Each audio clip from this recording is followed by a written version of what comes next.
Dieu soit béni. Je vous invite à prendre votre Bible, bien sûr, dans Genèse chapitre 3, verset 3. Genèse 3, verset 3. Vous connaissez très bien ce passage, je suppose. Genèse 3, verset 3.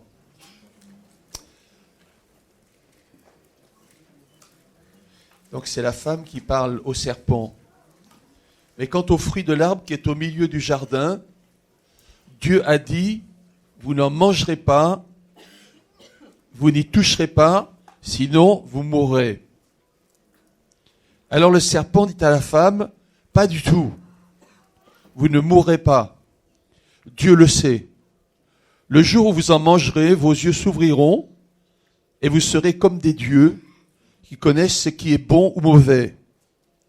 La femme vit que l'arbre était bon pour la nourriture et plaisant pour la vue, qu'il était cet arbre désirable pour le discernement. Elle prit de son fruit et en mangea. Elle en donna aussi à son mari qui était avec elle et il en mangea. Leurs yeux à tous les deux s'ouvrirent et ils surent qu'ils étaient nus. Ils cousirent des feuilles de figuier pour se faire des pagnes. Amen. Et je vais aller dans Matthieu 5. Matthieu chapitre 5. Donc le sermon sur la montagne, comme on dit, c'est-à-dire ce que Jésus a donné comme principe du royaume, comme règle fondamentale du royaume. Matthieu 5, verset 1, voyant les foules, Jésus monta sur la montagne. Il s'assit et ses disciples vinrent à lui. Puis il prit la parole et se mit à les instruire. Heureux les pauvres en esprit, car le royaume des cieux est à eux. Heureux ceux qui pleurent, car ils seront consolés. Heureux ceux qui sont doux, car ils hériteront la terre. Heureux ceux qui ont faim et soif de justice, car ils seront rassasiés. Heureux ceux qui sont compatissants, car ils obtiendront compassion. Heureux ceux qui ont le cœur pur, car ils verront Dieu. Heureux les artisans de paix, car ils seront appelés fils de Dieu.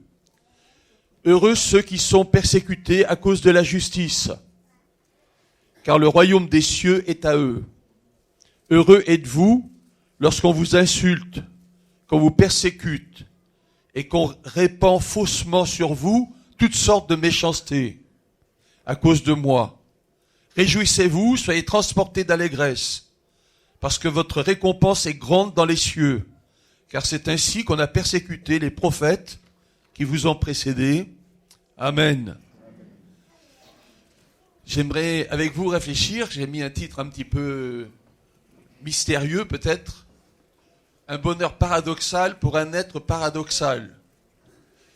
Je ne sais pas si vous savez, mais avec en particulier ce passage-là de Matthieu 5, où Jésus ne cesse de répéter « heureux ». Alors on est au début de l'année, et vous allez certainement recevoir beaucoup de vœux, vous avez déjà reçu, et on va vous dire qu'on vous adresse des vœux de bonheur, des vœux de bonne santé, etc., de réussite et tout ça. Donc des vœux de bonheur, mais je voudrais vous expliquer ce matin que Jésus est le docteur par excellence du bonheur. Amen. Et voilà qu'il commence son ministère avec, je le disais à l'instant, ces grands principes du royaume qui tous commencent avec heureux. Alors je ne sais pas si vous les avez bien étudiés, parce que si vous les étudiez attentivement, je ne suis pas sûr que vous serez vraiment d'accord dans un premier temps avec ce que Jésus dit. Parce que c'est un peu bizarre son bonheur à lui, et qui n'est pas tout à fait le bonheur de tout le monde. Mais avant d'entrer dans le vif du sujet, j'aimerais vous poser une question fondamentale. D'ailleurs, vous allez la poser à votre voisin, et s'il vous dit oui, vous allez lever la main. D'accord, vous avez compris, hein? Donc vous posez la question à votre voisin, et cette question fondamentale, c'est est-ce que vous aimez le fromage? Non, demandez-lui. Et s'il dit oui, vous levez la main comme ça. S'il dit non, vous la baissez. Non, c'est très sérieux, vous allez voir. Demandez-lui. Ok, c'est pas mal. Vous dites ce matin, le pasteur, ça va pas du tout. C'est vrai, j'ai pas trop dormi cette nuit et tout ça. Si je tombe, faut pas vous étonner, tout ça. C'est très important. Donc, est-ce que vous aimez le fromage? C'est vraiment ma question. Mais je sais pas si vous savez. Ce matin, je vais vous parler de 2 fromages. Oui, parce qu'il y a fromage et fromage. Et les 2 fromages dont je vais vous parler, c'est que si vous voulez attraper une souris, peut-être vous avez des souris ou vous avez eu des souris chez vous. Alors, vous allez utiliser justement du fromage. Le fromage pour la tapette à souris. Vous allez voir, je vais vous montrer des diapos tout à l'heure. Et le deuxième fromage, il y a 2 ou 3 jours, quelques jours, j'étais chez mes voisins pour le jour de Noël. On a eu un super repas. Et, comme c'est le cas en France, alors, ils ont sorti des super fromages. Le fromage, c'est délicieux, c'est formidable. Peut-être que vous n'aimez pas trop. D'ailleurs, est-ce que vous savez que quelqu'un qui vient de l'étranger, on voit s'il est bien acclimaté à la France, s'il aime le fromage. Ah ouais, c'est comme ça. Moi, quand je suis allé en Afrique, il y avait un autre test pour les missionnaires qui venaient en Afrique. Parce que vous savez qu'en Afrique, je dis ça pour ceux qui ne savent pas trop, il y a beaucoup d'insectes et tout ça. Et le test, c'est le suivant.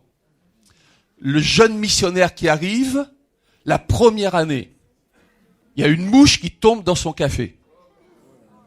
Il jette la mouche et il jette le café. La deuxième année, il commence à s'habituer. Il prend la mouche, il la jette et il boit le café. Et la troisième année, il est vraiment habitué. Il mange la mouche et il jette le café.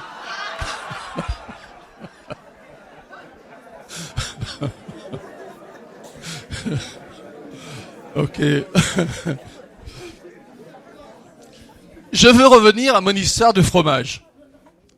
Parce que des vœux de bonheur, donc on peut en faire, voilà. Et donc j'étais en train de vous parler de mon histoire de tapette à souris. Donc vous avez une belle souris comme ça, et évidemment si vous lui donnez du fromage, du bon fromage, elle va être super contente. Donc un super cadeau que vous lui faites, elle va se régaler. Mais peut-être que vous n'aimez pas trop les souris. Et donc vous avez préparé une tapette à souris qui a un titre prédestiné ici, puisque vous le voyez, la marque de la tapette à souris, c'est Lucifer. Lucifer. Et en cherchant sur Internet, il y avait ça, c'est l'arme fatale. L'arme fatale. Si vous voulez vraiment attraper la souris, vous allez lui présenter, je pense que vous êtes en train de vous dire, mais il raconte quoi ce matin? J'arrive, attendez.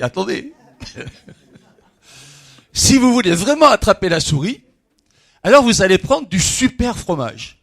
Le meilleur fromage. Vous n'allez pas prendre un truc qui a mauvais goût et tout ça, la souris, ça ne va pas l'attirer. D'accord? Donc vous allez prendre du bon fromage et vous allez le mettre là et la souris, bien, elle va se faire attraper avec un magnifique cadeau. Et je voudrais te dire, au début de cette année et au pied de ton sapin de cette année, Dieu t'a mis des cadeaux. Mais il y a 2 sortes de cadeaux. Soit c'est le super fromage de la soirée de Noël, soit c'est le fromage de la tapette à souris qui va t'attraper. Et donc, qui va faire que peut-être tu vas te dire, oh, je cherche le bonheur. La souris, attends, je sais pas pourquoi. La souris, elle se disait, oh, c'est un super fromage. Et quand elle va s'attraper, ça va être quelque chose de mortel pour elle. Et donc, je ne sais pas quel cadeau tu veux cette année. Mais je sais pour toi et pour moi que Dieu a des cadeaux en réserve. Mais écoute-moi bien, je pense que Satan aussi a des cadeaux en réserve pour toi. Et que tu feras bien l'attention, que c'est très important de bien distinguer les choses. Mais on reviendra sur cela plus tard. Et j'ai dit bonheur paradoxal pour un être paradoxal. Je le disais un tout petit peu hier soir, quand on était réunis, mais je pense que l'être humain, nous les êtres humains, nous sommes des êtres, comme on l'a mis, que je l'ai mis ici, paradoxaux.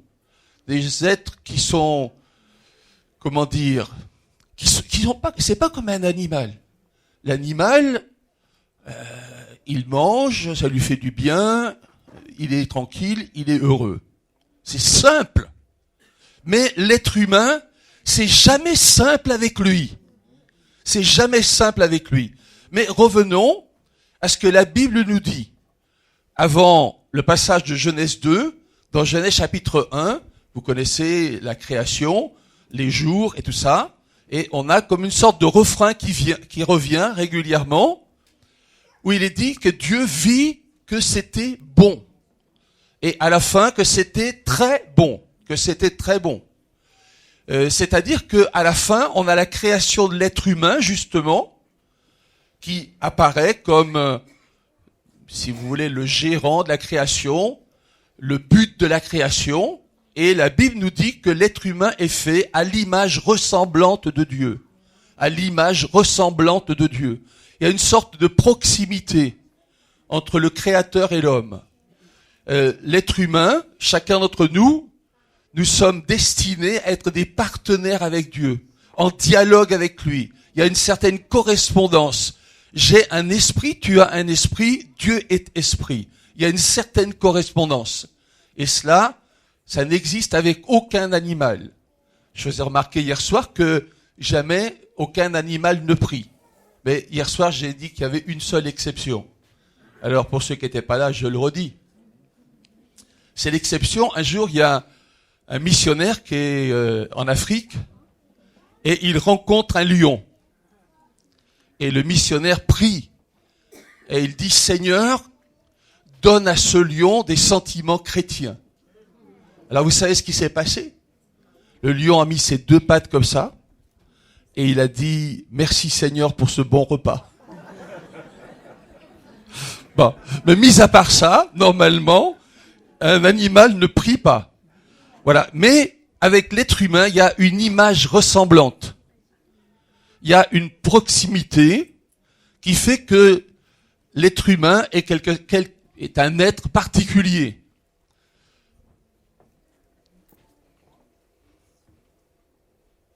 On va y arriver.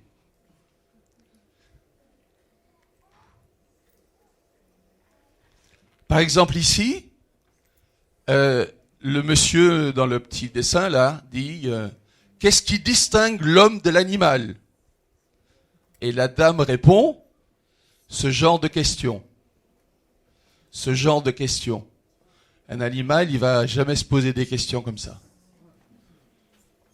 Et puis sur la diapo suivante, j'aime beaucoup cette autre diapo là. Donc vous voyez que la petite fille a préparé son petit déjeuner. Et le petit chien est très intéressé. Mais elle prie, et lui, il attend, et il regarde des tartines, parce qu'il a vraiment envie de manger. Continuons avec la Genèse. C'était dans Genèse chapitre 1. Genèse chapitre 2, la Bible nous présente l'être humain, et il y a un seul interdit. Je reviendrai plus tard là-dessus. Il y a un seul interdit. L'homme ne doit pas s'approcher de l'arbre de la connaissance du bien et du mal. Les spécialistes réfléchissent beaucoup là-dessus. Et par exemple, ils se disent que cette connaissance du bien et du mal, ce serait le fait de tout maîtriser, le fait d'expliquer tous les mystères. de parvenir à une sorte d'égalité avec Dieu, de nier, si vous voulez, notre statut de créature, disent les spécialistes. Les mêmes spécialistes disent que l'homme est une créature finie qui a le désir du divin. Et le psaume 148 dit louez Dieu, louez le soleil et lune, louez-le vous tous les astres de lumière, louez-le cieux des cieux qui louent le nom du Seigneur, etc. Et surtout, j'aimerais insister sur le psaume 8, versets 5 à 7, qui dit « Qu'est-ce que l'homme ? Qu'est-ce que l'homme ?» Une question que le psalmiste se pose. Parce que, comme je le disais à l'instant, l'être humain, c'est un être particulier, un être spécial, mystérieux. Qu'est-ce que l'homme ? Qu'est-ce que l'homme ? Tu le couronnes de gloire et d'éclat, tu le fais régner sur les œuvres de tes mains, tu as tout mis sous ses pieds. Et je parlais de spécialistes, un spécialiste a écrit tout un livre là-dessus, très intéressant, que j'utilise un petit peu. J'ai préparé mes cours d'anthropologie, ça c'est entre parenthèses pour les gens qui sont à l'Institut biblique. Et dans le titre de ce livre, c'est « L'homme merveille des merveilles ». L'homme merveille des merveilles, aux yeux de Dieu. Peut-être qu'à nos yeux, à nous, un être humain, bof. Et puis, surtout, s'il est un peu pauvre, il n'est pas très instruit, bon, c'est pas très intéressant. Pour Dieu, si. Qui que tu sois, tu es une merveille des merveilles. C'est trop, peut-être, tu penses. Mais je pense que ça correspond bien à ce que la Bible nous dit. Qu'est-ce que l'homme ? Tu l'as couronné de gloire et d'éclat, merveille des merveilles. C'est ce que tu es devant Dieu. Mais avançons. Voilà. Donc, l'être humain est paradoxal. Il est bizarre, si vous voulez. Il a des pieds sur la terre et la tête dans le ciel. Et je cite toujours les spécialistes en question. Le paradoxe de l'être humain, c'est qu'il est ouvert au divin, mais il n'est pas divin. Mon origine ne m'appartient pas. Tu es venu à l'existence comme moi aussi, je suis venu dans l'existence. J'ai demandé à personne. Je suis un homme, on m'a pas posé la question. Je sais pas si c'est Simone Veil qui disait, elle est femme, elle n'a rien demandé pour ça, on lui a pas demandé son avis. Ben oui, on t'a donné ton sexe, on t'a donné ce que tu es, parce que tu n'es pas divin. Tu es juste une créature qui est dans le temps. Dieu est éternel. Toi, tu es dans le temps qui passe. Tu es dans deux ordres de réalité, disent certains spécialistes et certains savants des siècles passés. Une créature faite de rien qui touche au divin, un néant environné de Dieu, dit un grand spécialiste catholique, un néant environné de Dieu, indigent de Dieu, capable de Dieu. Une créature finie, habitée par une vocation infinie, capable d'une connaissance bienheureuse, dit le célèbre théologien Thomas d'Aquin. Et ça, c'est vrai avec les chrétiens. J'ai cité ici les chrétiens, mais même les philosophes ont cette idée-là. Aristote, le célèbre philosophe grec, disait « Cette vie plus humaine, plus qu'humaine, qu'il faut s'efforcer d'atteindre. Je suis homme, et pourtant, disait ce philosophe, je suis appelé à atteindre une vie plus qu'humaine, une sorte de besoin religieux qui habite l'humanité depuis ses débuts, sous toutes les latitudes. Dès qu'il y a des hommes, il y a des gens qui prient. Et quel que soit l'animal, comme je le disais tout à l'heure, il n'y en a jamais un qui fait cela, qui prie. L'homme est un être religieux en recherche avec Dieu, avec la transcendance. Donc un paradoxe de l'être humain et qui fait que ce besoin religieux va habiter, se trouver chez tous les êtres humains de sur toute la face de la terre. voilà la situation spéciale que de cet être que nous sommes, nous les êtres humains, un être paradoxal. Face à cela, j'aimerais réfléchir avec vous ce que c'est un véritable être humain, l'homme vrai, l'homme nouveau. J'ai mis l'être humain ne peut se comprendre qu'à la lumière du Fils de Dieu. Je m'explique. L'être humain, maintenant, il est capable d'horreur. C'est incroyable. Au début du XXe siècle, on pensait que la science allait faire des super progrès et que maintenant, elle allait changer l'être humain complètement. Le XXe siècle a été un siècle d'horreur. Incroyable.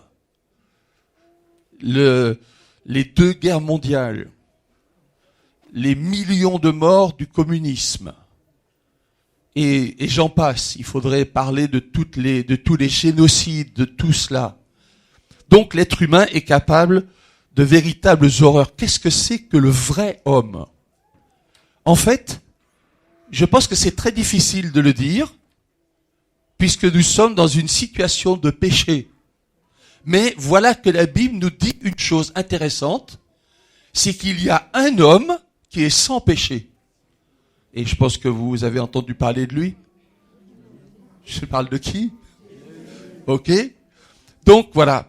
Donc Jésus pouvait dire à ceux qui étaient devant lui, qui de vous me convaincra de péché? Et Jésus ne disait pas ça à des gens sympas avec lui. Il disait cela à des gens qui étaient là pour l'embêter. Il posait toutes sortes de questions, qui avaient même envie de le tuer. Et il leur disait, qui de vous me convaincra de péché? On peut, dans le même ordre d'idées, penser que quand Pilate le présente et qu'il dit cette parole surprenante, voici l'homme, voici l'homme. On utilise même parfois les mots latins correspondant à cela. Voici l'homme. On peut penser que c'était une sorte de prophétie d'une certaine manière. C'est comme si Pilate disait, voici l'homme vrai. Enfin, Pilate, il pensait peut-être pas cela dans sa tête, je sais pas. Mais voici l'homme vrai. Romains 8, 29 dit, nous sommes prédestinés à être configurés, c'est-à-dire à être semblables, à l'image de son Fils, pour qu'il soit le premier-né d'une multitude de frères. Si tu veux savoir ce que c'est qu'un vrai être humain, regarde Jésus. Regarde ce que Jésus a fait. Regarde comment Jésus a vécu. Comment Jésus a parlé. Comment Jésus s'est comporté. Et alors tu vas savoir, et je vais savoir, ce que c'est qu'un homme sans péché. Un homme sans péché, c'est-à-dire quelqu'un qui est vraiment à l'image de Dieu parfaite. Je dis ça parce que nous sommes tous à l'image de Dieu. Je disais tout à l'heure que l'être humain est merveille des merveilles. Je suis à l'image de Dieu. Je suis en mesure d'entrer en communion avec Dieu. Je suis, entre guillemets, fils de Dieu, au sens un peu large du terme. Donc, mais, cette image, elle a quand même été voilée, et souvent, cette image de Dieu en nous, alors elle est comme une caricature. Et c'est pour cela que l'Épître aux Romains nous dit, nous sommes prédestinés à être semblables, à être configurés à l'image de son Fils, pour qu'il soit le premier-né d'une multitude de frères. Dans l'Épître aux Romains, chapitre 5, Paul explique bien cela avec l'idée qu'il y a 2 Adams. Il y a 2 Adams.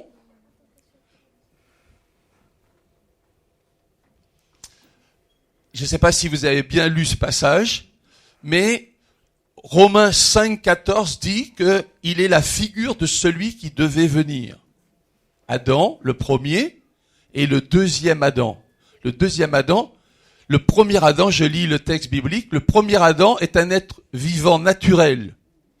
Le dernier Adam, lui, est un être spirituel donnant la vie, le second homme qui vient du ciel. C'est-à-dire que, d'une certaine manière, il y a comme deux rangées dans le monde, avec deux personnages qui sont en avant, avec des gens qui sont derrière, dans la ligne derrière eux.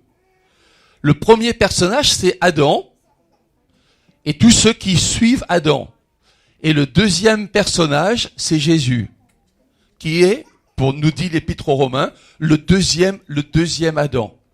Tel est celui qui est fait de la poussière, tels sont aussi ceux qui sont faits de poussière. Et tel est le céleste, tels aussi sont les célestes. Et de même que nous avons porté l'image de celui qui, en fait, qui est fait de poussière, nous porterons aussi l'image du céleste. Il est, quelqu'un a écrit cela, l'homme songé par Dieu dès le commencement, celui qui porte en lui l'humanité renouvelée. Tu veux savoir ce que c'est qu'un vrai être humain? Regarde Jésus. Tu veux savoir ce que tu dois faire? Regarde Jésus. Souvent, on a cette règle qui dit, qu'est-ce que Jésus ferait à ma place? Qu'est-ce que Jésus ferait à ma place? C'est une très bonne question. Lui qui était sans péché, il ferait quoi? Donc voilà, l'homme véritable, le seul, d'une certaine manière, l'image parfaite, c'est Jésus lui-même. Le véritable Adam sans péché, quelqu'un a dit, c'est Jésus qui a mené une vie parfaitement sainte au cœur d'un monde marqué par le péché. La vocation humaine, vivre comme Jésus a vécu. Et c'est pour ça que c'est intéressant d'étudier, de lire les évangiles et de voir dans la vie de tous les jours comment Jésus vivait. Comment il réagissait. Et quand on étudie cela, je vous invite à bien lire à nouveau les évangiles et même voir les détails et tout ça, mais je voudrais vous donner quelques pistes ce matin. Je pense qu'on peut dire que Jésus était un homme de cœur. Jésus aime ses disciples, les disciples aiment Jésus, Jean a une relation très amicale avec Jésus, il pose sa tête sur la poitrine de Jésus. Jésus est un homme de cœur. Quand on est à l'image de Dieu, quand on veut suivre l'homme vrai qu'est Jésus,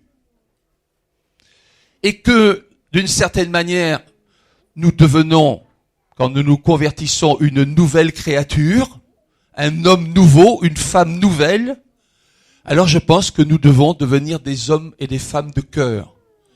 Et puis, ce qui frappe quand on étudie les évangiles, c'est que Jésus avait une vie totalement donnée à Dieu, au Père. Sa vie ne lui appartient plus.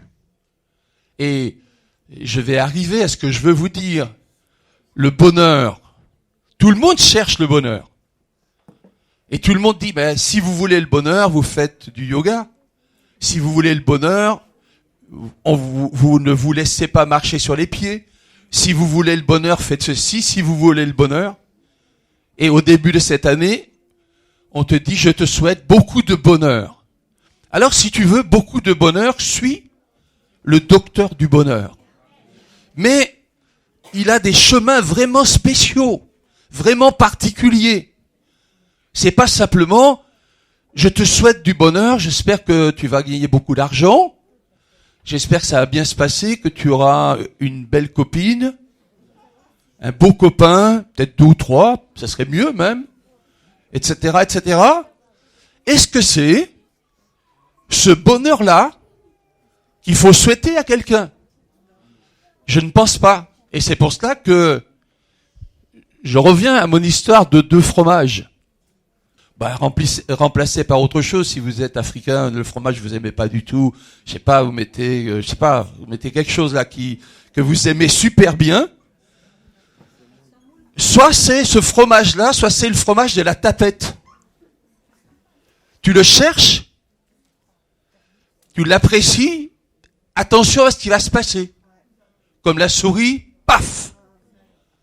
Tu vas penser, ah, c'est super. Le jeune homme, il est tellement beau. Au boulot, il y a une femme, elle est tellement belle. Bien sûr, je suis marié. Quand même. Ouais, je sais, les chrétiens, ils exagèrent. Et jamais d'adultère, jamais, non, mais moi, quand même, je suis ouvert. Voilà, je suis ouvert au vrai bonheur. Donc, la belle femme, là, qui est, quand même, je peux pas la mettre de côté. Puis c'est dur de dire non. Attention à la tapette. Attention au fromage de la tapette. En tout cas, je reviens à Jésus. Jésus, c'était un homme de cœur. Et il avait une existence totalement livrée à Dieu. Ça, c'est complètement contraire à l'idée du bonheur des êtres humains. Ma vie m'appartient, excusez-moi, mon utérus est à moi, etc. Ma vie m'appartient. Tu vas sur cette piste-là, tu n'auras jamais le bonheur de Jésus. Jamais. C'est pas comme ça qu'il vivait. C'est pas comme ça qu'il vivait dans la sainteté. Au contraire, pour Jésus, sa vie, même s'il était le Fils de Dieu, sa vie était totalement livrée. Père, ma vie t'appartient. Je me laisse conduire par toi. Exactement l'inverse d'Ève et d'Adam. C'était bien ça le problème. Dans le texte de Genèse que j'ai lu, la femme a vu que c'était bien. Elle a réfléchi par elle-même. Elle ne s'est pas posé la question, qu'est-ce que Dieu veut? Elle a vu elle-même. On lui a dit, mais le serpent lui a dit, mais si tu fais ça, ça va être super pour toi. Tu vas être pratiquement au niveau de Dieu. Elle s'est dit, waouh, ça c'est vraiment intéressant. Jésus parlait à tout le monde. À ceux qui l'écoutaient, à ceux qui ne l'écoutaient pas, à ceux qui étaient contre lui, à ceux qui étaient prêts à le tuer. Mais il leur parlait quand même. Et Jésus avait des amis, IS. Jésus avait des amis, IES. Mais il y avait des femmes qui accompagnaient Jésus. Et Jésus, il était super à l'aise avec les femmes. Hein. Je vous fais remarquer cela au passage. Par exemple, quand Jésus parle avec la Samaritaine, il nous a dit que les disciples ont été surpris que Jésus parle à une femme. Nous, c'est vrai qu'on est dans une société où c'est assez normal, mais à l'époque, c'était pas du tout comme ça, de parler assez spontanément comme ça. Jésus savait ce qu'il y avait dans l'homme. Et ce qu'il y a dans l'homme, c'est pas toujours très joli. Les horreurs dont je parlais, désir de meurtre, ça existe, mais des choses plus cachées, qui nous concernent peut-être un peu plus, qui font que je suis susceptible. On me parle, on m'a vexé. Je suis un peu orgueilleux. Je suis jaloux. Ah ben on lui a fait ça à lui, pourquoi pas à moi? L'argent, on aime quand même, hein. L'amour de l'argent. Le mensonge. Oh, c'est un petit mensonge. C'est un péché mignon. C'est pas trop grave. Mais, mes frères et sœurs, cherchez dans les évangiles. Jésus n'a jamais fait ça. Jésus n'a jamais fait ça. Jésus n'est jamais vexé. Jésus n'est jamais susceptible. Jésus n'aime pas l'argent. Jésus était dans la vie de tous les jours. Jésus, quand on y réfléchit, j'aime beaucoup cette remarque, cette idée. Jésus était limpide. La limpidité de Jésus. Tu lui parles, il te parle, c'est clair. Oui, c'est oui, non, c'est non. Il n'est pas tordu. Il n'est pas toujours en train de réfléchir dans sa tête en disant mais comment je vais pouvoir l'avoir? Une sincérité qui ne s'accompagne pas d'exagération ou de vaines promesses. Jésus, il meurt. C'est terrible. La mort sur la croix. une mort qui est faite pour, pour t'anéantir. Une mort qui est faite pour te détruire toi-même. Pour t'enlever toute dignité. Quand on représente Jésus sur la croix, ce qu'on ne doit pas faire, mais souvent on met un voile sur certaines parties de son corps. C'est gentil, mais ce n'était pas le cas. Hein. Une humiliation monumentale. Une destruction de la dignité humaine. Et pourtant, vous lisez les évangiles, vous allez être impressionné. Le seul qui est vraiment maître de lui dans cette affaire-là, c'est lui. Pilate, il a la trouille. Les Juifs, ils veulent le détruire par haine. Le seul qui est maître de lui, c'est Jésus, qui meurt de cette manière remarquable en étant parfaitement maître de lui. Jésus mène une existence normale dans des situations extrêmement dramatiques. La seule chose où les spécialistes se posent des questions, c'est quand Jésus prend un fouet. Et là, ils se disent, mais Jésus se mettait en colère. Oui, Jésus se mettait en colère. Parfois. Mais il se mettait pas en colère parce qu'on l'avait vexé. Il se mettait en colère parce que on avait laissé entrer des animaux dans le temple. Excusez-moi, mais un animal, vous le mettez dans le temple, il va pas au WC, hein? Ah non. Donc là, tout ça pourquoi? Pour les sous. Et ça, Jésus, il supporte pas. Donc, certains parlent, entre guillemets, d'une sorte de violence de Jésus. Mais, en fait, c'est cette attitude de Jésus qui ne supporte pas que dans la maison de son Père, il se fasse des choses comme ça. Donc, voilà Jésus, l'homme vrai, et qui va proposer, c'est mon troisième et dernier point, un bonheur paradoxal. Un bonheur paradoxal.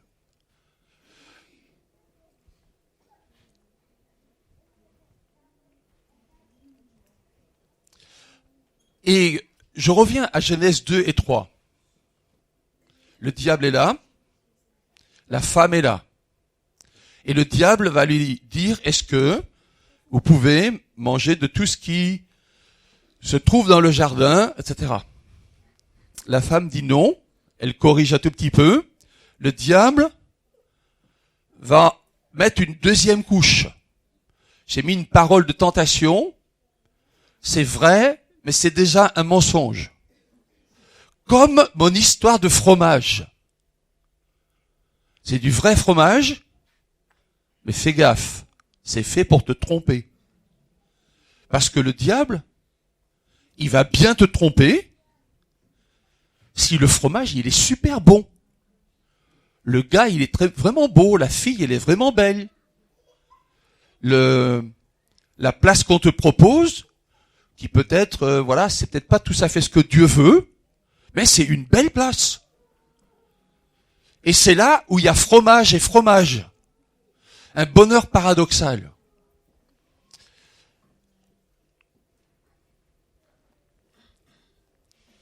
Une parole de tentation.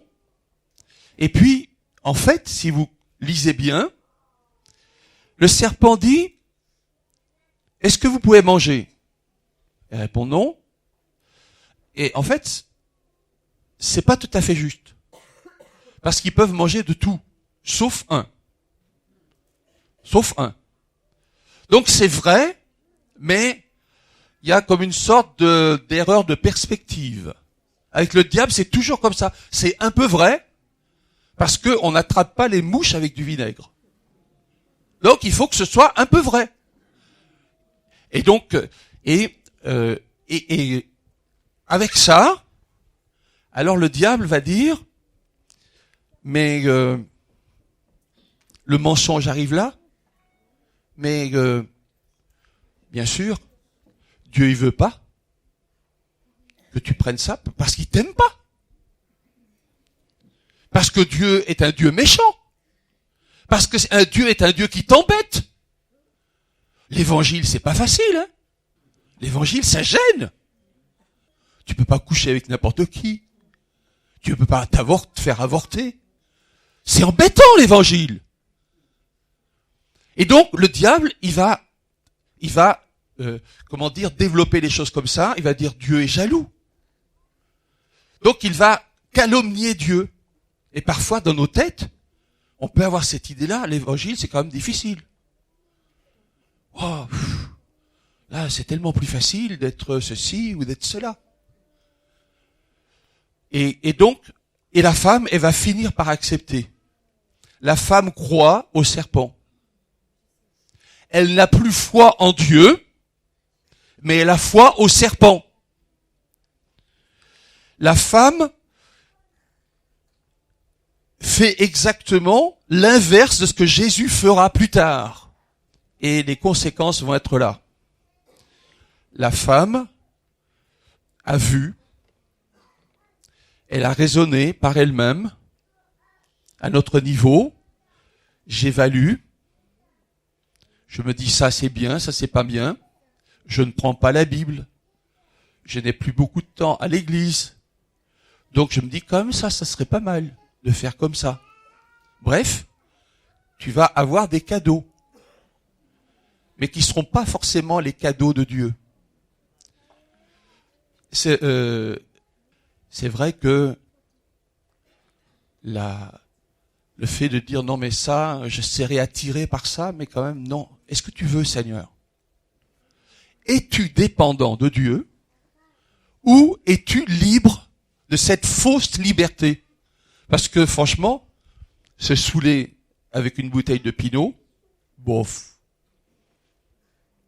Bonheur? Franchement, je sais pas. Je pense pas que ce soit ça, le vrai bonheur. Mais terminons ensemble avec ce que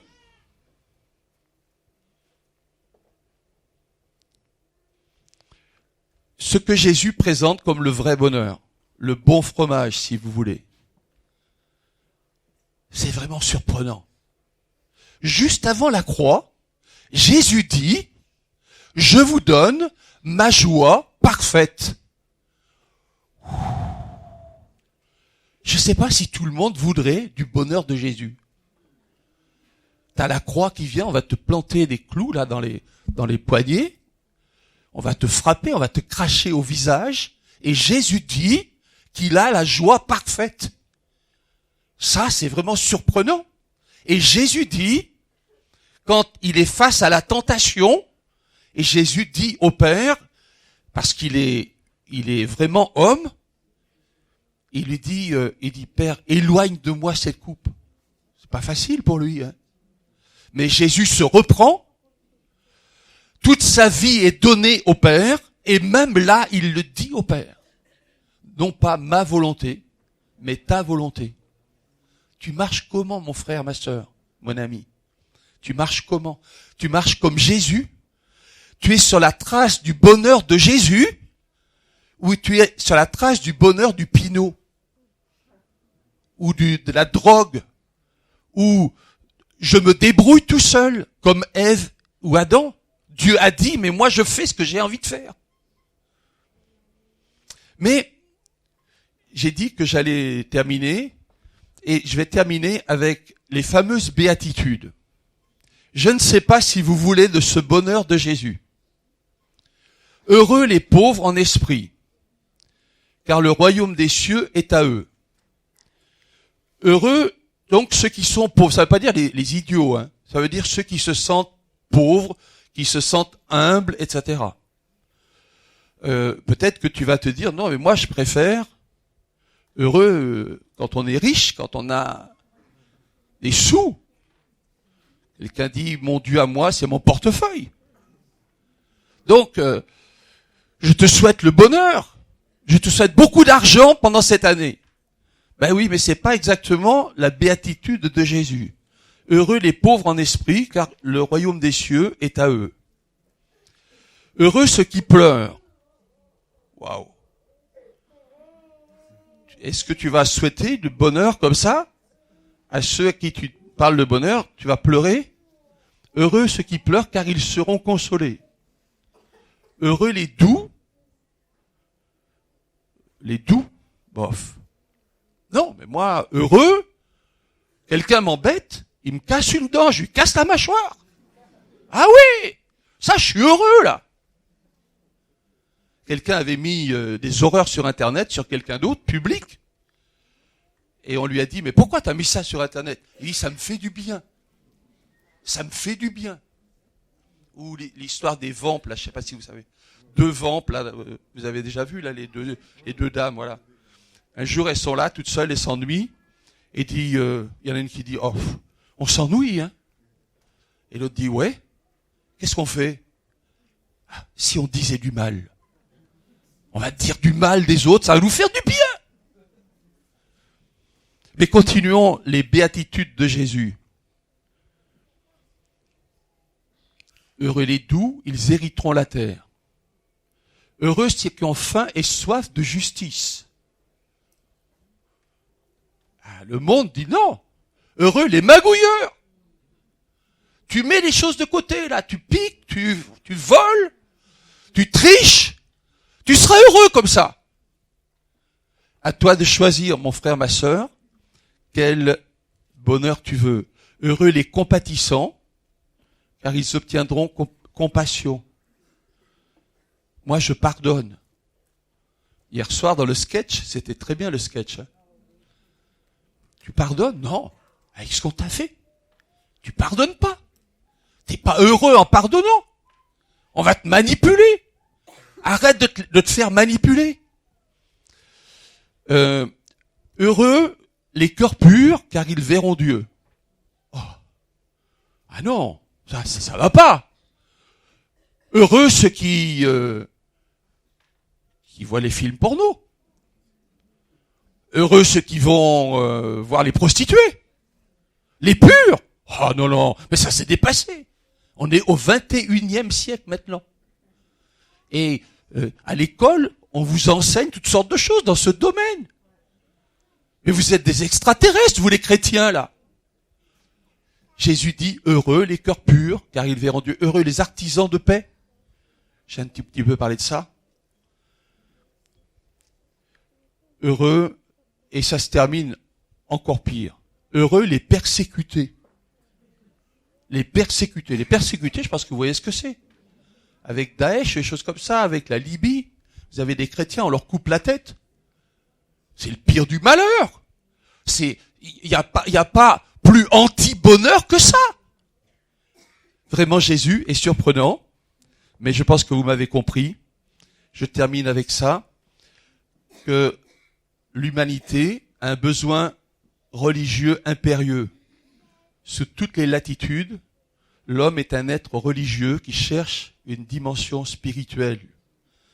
Il est une créature limitée, mais Dieu l'aime. Le véritable Adam sans péché, c'est Jésus qui a mené une vie parfaitement sainte au cœur d'un monde marqué par le péché. Le péché originel, c'est manque de foi, c'est désobéissance, c'est refus de mon statut de créature. Et quelqu'un a dit, c'est athéisme coupable. C'est athéisme coupable. Voilà. Je vais en rester là. Sous le sapin de ton existence de 2017 et sous le mien, il y a toutes sortes de cadeaux. Tu ferais bien de t'intéresser à quelle sorte de cadeaux il y a et à ne pas prendre les cadeaux empoisonnés. Alors ce sera pour toi le vrai bonheur. Si tu veux des vœux de bonheur, alors c'est des vœux du bonheur de Jésus, qui n'est pas le bonheur du monde, c'est exactement l'inverse en réalité. Que le Seigneur nous aide. Choisis entre le fromage de la tapette à souris ou le fromage du repas de fête de Noël. Pose-toi bien des questions sur qui t'envoie le cadeau. Qui t'envoie le cadeau? Est-ce que c'est Dieu ou est-ce que c'est le diable? On va prier ensemble. Je vous souhaite une bonne année avec plein de bonheur, mais avec le bonheur de Jésus. Amen. On va prier ensemble.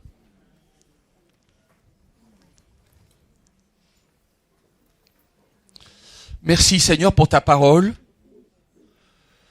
qui est là pour nous enseigner et pour nous montrer que parfois, trop souvent, nous nous trompons, nous comprenons mal les choses. Merci pour le modèle vécu, simple, dans la vie de tous les jours, dans le concret, la vie sainte de Jésus. Permets-nous de vivre comme lui, dans une parfaite transparence, dans une parfaite limpidité. Sois loué, Seigneur. Amen. Laissons nos yeux fermés. On a l'habitude de faire des vœux au début de l'année. Nous sommes ce 1er janvier. Je ne vais pas vous retenir très longtemps, c'est un petit peu tard. Je m'excuse de vous d'avoir un petit peu débordé. Mais si quand j'ai parlé de certaines choses, tu t'es dit, mais ça, il faut que je le change, je vais simplement te donner l'occasion de lever ta main à ta place pour que tu puisses manifester le fait que tu vas changer certaines choses dans ta vie. Et tu vas écouter ce que Jésus te dit. Et à la fin de l'année 2017, je souhaite vraiment que cette année soit une année de vrai bonheur selon la définition de la parole de Dieu. Si c'est le cas, je t'invite à lever ta main. Nous aimerions prier avec toi. Continuez à lever vos mains. Personnes qui regardent la vidéo, engagez-vous également dans ce domaine. J'ai demandé à Christian, continuez à lever la main. Je vais même vous demander de vous mettre debout. Nos yeux sont fermés, s'il vous plaît. Voilà. Mais mets-toi debout pour dire, Seigneur, je m'engage là publiquement ce matin. Je veux vivre comme toi tu vivais. Ta vie a été une vie merveilleuse, un exemple merveilleux. Difficile, mais merveilleux. Alors je veux te suivre pendant cette année. Continuez à vous lever.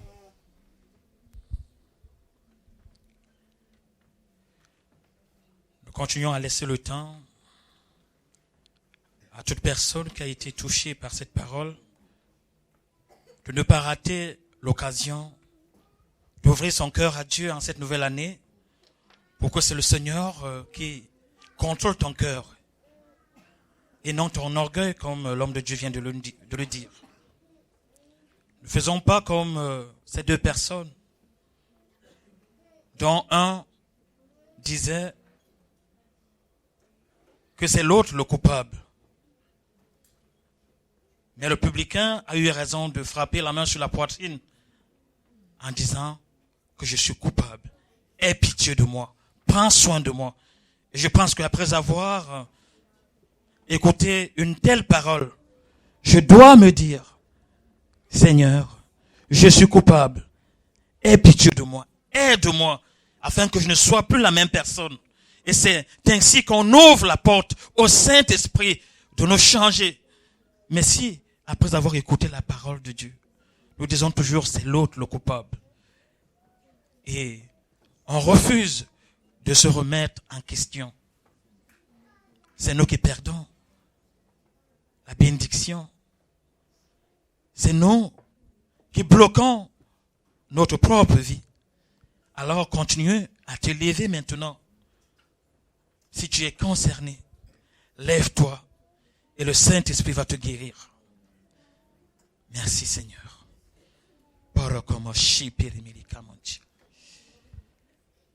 Nous prions le Seigneur. Béni sois-tu, Père, pour cette parole. Merci notre Dieu, parce que tu nous prépares, Seigneur notre Dieu, pour l'avenir. Tu nous prépares déjà dans le futur. Et c'est pourquoi, en cette nouvelle année, le premier jour, Seigneur notre Dieu, de repos de cette nouvelle année, tu nous as envoyé cette parole. Afin que, Père, nous ayons les yeux ouverts et une lumière, Seigneur notre Dieu, pour voir, Seigneur, et faire de bons choix. Tu as parlé, Seigneur, par la bouche de ton serviteur. Et cette parole, Seigneur, est pour nous. Cette parole est pour moi. Cette parole est pour ceux, Seigneur notre Dieu, qui se sont levés. Même ceux qui sont assis et qui se disent, on va me voir, je serai couvert de honte. Cette parole est pour nous tous. Alors, je te présente, Seigneur notre Dieu, les cœurs, Seigneur, de ceux qui se sont levés et qui, éternel notre Dieu, ont accepté, Seigneur notre Dieu, l'humiliation, qu'on les regarde avec, Seigneur, la honte. Mais Seigneur, après les avoir regardés, Seigneur, avec le mépris, toi, éternel, tu vas opérer un changement dans leur cœur, afin que, Père, qu'ils ne soient plus les mêmes. Si hier, éternel, ils marchaient dans les ténèbres, qu'à partir de maintenant, en cette nouvelle année, qu'ils marchent dans la lumière de Jésus. Oh Seigneur, tu as dit dans ta parole, par tes maîtrissures, par ta mort et ta résurrection, Seigneur, nous sommes guéris. Alors guéris, Seigneur notre Dieu. Guéris, Seigneur, ces cœurs, guéris, éternel, ces corps. Et même si, Seigneur notre Dieu, le diable pensait avoir gagné et qu'il ne reste plus un petit espoir, avec toi, éternel, tu bâtis, Seigneur notre Dieu, dans le néant. Bâtis dans le néant. Renouvelle maintenant. Souffle afin que la vie, Seigneur notre Dieu, apparaisse.